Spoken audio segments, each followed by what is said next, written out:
陈市长早起是到中正万华区，嘛是透雨用车队咧扫街拜票。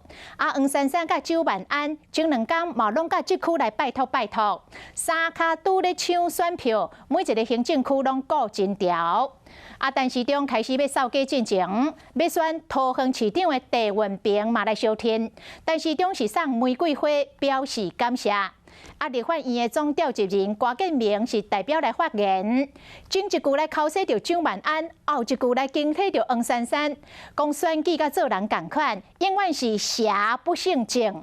讲12月25要做伙参加陈市长公营的就职典礼。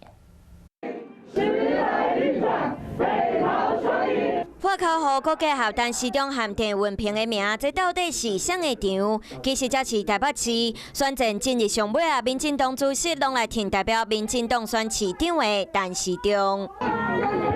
陈市长送玫瑰花来感谢过去担任卫福部长的时，伫立法院做伙拍拼的战友，还有伫桃园拼市长选举的陈文平。另外，民进党立法院党团总调郭建明代表发言。我是觉得是一个极大不道德的技术组合，就蒋万安和黄珊珊。在选举当中，我们只知道他要攻击抹黑，白抗上英雄打成狗熊。最重要的道理，选举和做人一样，永远邪不胜正。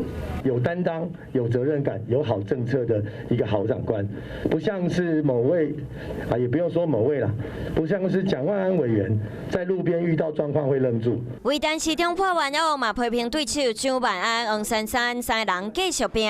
这天陈市长搁一摆邀请前副总统陈建仁做伙车队扫街，地点嘛多是前2天黄珊珊、周万安拢捌去的中正网架，搁加上前一暗陈市长伫轻微夜车扫街，反应真好。选战愈来愈接近，敢有愈来愈有信心。群众的热情真的是无法挡，每一个人都有很多话要跟我说，要跟我表白，但是有时候时间是非常的赶。虽然一直咧落雨，不过有支持者热情来支持。选战上尾48点钟，陈市长继续拍拼，继续拼。